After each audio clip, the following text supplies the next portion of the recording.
नमस्कार दोस्तों, आपका आनंद नॉलेज ओशन में हार्दिक स्वागत है। आज यहाँ पर हम बहुत ही कम समय में हिंदी के जो वर्ण हैं, हिंदी वर्णमाला के जो वर्ण हैं, उनका उच्चारण स्थान सीखेंगे संस्कृत सूत्रों के माध्यम से।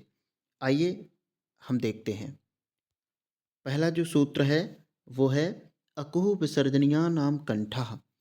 अर्थात छोटा आ और बड़ा आ कवर्ग यानी कवर्ग में 5 वर्ण होते हैं, का, खा, गा, घा, अंगा और हा और विसर्ग। इनका उच्चारण स्थान कंठ होता है।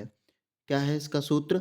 अकुहु विसर्जनीया नाम कंठा। अगर आप इन सूत्रों को याद कर लेते हैं तो यहाँ से जब कंपटीशन में प्रश्न आते हैं उच्चारण स्थान से संबंधित, आपका एक प्रश्न गलत नहीं होगा और आप बहुत ही वैज्ञानिक और सुव्यवस्थित तरीके से इन्हें याद रख सकते हैं, जिससे आपका भविष्य में कंपटीशन जो भी परीक्षाएं हों, कोई भी प्रश्न गलत ना हो।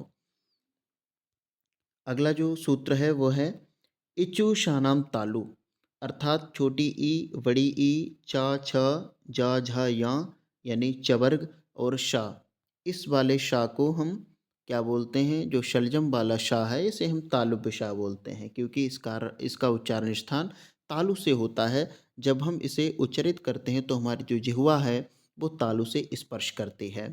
ठीक है, तो इसका सूत्र का नाम है इचु शानाम तालु।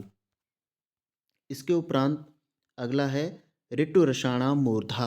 अर्थात ह्रस्व री और दीर्घ री, उसके बाद टवर्ग, टवर्ग में ट, ठ, ड, ढ, ण और रा और शा। इस वाले शा को हम बोलेंगे मूर्धव्य शा, क्योंकि इसका उच्चारण स्थान, इन सभी वर्णों का उच्चारण स्थान मूर्धा से होगा, क्योंकि हमारा सूत्र कह रहा है ऋतु रसाणाम मूर्धा। अगला है लृतुलशानाम दंतः। क्या है इसका सूत्र? लृतुलशानाम दंता। अर्थात लृ ये संस्कृत में होता है बहुधा, हिंदी में नहीं होता। और तवर्ग यानी ता, थ, द, ध, न और ला और सा। सपेरा वाला सा जो होता है इसका उच्चारण स्थान दंत है, यानी इन सभी वर्णों का उच्चारण स्थान दंत है। इसका सूत्र है लृतुलशानाम दंतः। अगला है उपोध्यायमानिया नाम ओष्ठौ। इन सभी वर्णों का उच्चारण स्थान ओठ से होता है, यानी छोटा ऊ, बड़ा ऊ और पवर्ग पा, फ, ब, भ, म और मानी जो कि संस्कृत वर्णमाला में होता है। पाफा के साथ लगने वाला चिन्ह। यहाँ पर हिंदी वालों को बस इतना ध्यान देना है कि छोटा ऊ, बड़ा ऊ और पवर्ग के सभी वर्ण, इनका उच्चारण स्थान ऊंट से होता है, ओष्ठ से होता है। यानी अगर आप पा बोलोगे तो पा जब बोलेंगे तो हमारी जो जिह्वा है वो ओंठों से टकराएगी। ठीक है, तो अगर आप फा बोलोगे या बोलोगे या भा बोलोगे, इन सभी जब हम वर्णों को उच्चरित करेंगे तो हमारी जो जिह्वा है वो ओंठ से टकराएगी। तो हम देख सकते हैं कि जो हिंदी देवनागरी लिपि है उसको जो अक्षर है वो कितने वैज्ञानिक हैं, कितने सुव्यवस्थित हैं। अगला जो हमारा सूत्र है वो है ए दैत्योः कंठ तालुः। अर्थात ए और ए का उच्चारण स्थान कंठ तालु से होता है।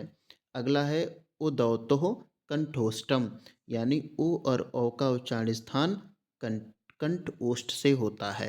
एक साथ कंठोष्ठ, यानी ओ और औ हुए जो स्वर हैं ओ और औ, इनका उच्चारण स्थान कंठोष्ठ है और ए जो ऐ हैं इनका उच्चारण स्थान कंठतालु है। इसके बाद बकारस्य दंतोष्ठम। अर्थात वा का उच्चारण स्थान दंतोष्ठ से होता है। इसके उपरांत सभी वर्गों के अंतिम जो वर्ण हैं, जैसे का, ख, ग, घ अंग आता है, उसके उपरांत आता है कच टतप। जो आपका जो वर्ग है उनका है कच टतप। ठीक है, का, ख, ग, घ अंगा, चा, छ, जा, झ या। उसके उपरांत टाठा डाडा अणा, ताथा दाधा ना और पाफा वाभा माँ। यानी प्रत्येक वर्ग के पंचमाक्षर का जो उच्चारण स्थान होगा वो नासिका होगा, नाक से भी होगा। ठीक है, और अनुनासिक और अनुसार, यानी प्रत्येक वर्ग के पंचमाक्षर और अनुनासिक और अनुस्वार जो है, इनका उच्चारण स्थान नासिका से होगा। ठीक है? यानी ये जो पंचमाक्षर हैं, इनका उच्चारण स्थान नासिका से भी होगा और जिस सूत्र के अंतर्गत इन्हें रखा गया है, उन उच्चारण स्थानों से भी होगा। जैसे मैं कहूँ कि अ, अगर मैं कहूँ कि यहाँ पर अकहु विसर्जनीया नाम जो कंठा है, यानी तो यहाँ पर जो अंग है, यहाँ पर इसका उच्चारण स्थान कंठ से भी होगा, ठीक है? और जो अंत में दिया है, प्रत्येक वर्ग के जो पंचमाक्षर हैं, उनका उच्चारण स्थान नासिका से भी होगा, ठीक है? तो इनका नासिका से भी होता है और जिन सूत्रों के अंतर्गत ये पंचमाक्षर दिए गए हैं, उन उच्चारण स्थानों से भी होता है। तो यहाँ पर हमने बहुत ही कम समय में बहुत ही सुव्यवस्थित तरीके से वर्णों के उच्चारण स्थानों को देखा। प्रायः जिन-जिन परीक्षाओं में हिंदी व्याकरण पूछा जाता है, वहाँ पर 2-3 प्रश्न ऐसे ज़रूर पूछे जाते हैं। तो उम्मीद है आपको ये वीडियो अच्छा लगा होगा और ज्ञानवर्धक लगा होगा। मिलते हैं अगले वीडियो में, तब तक के लिए नमस्कार। जय हिंद, भारत माता की जय।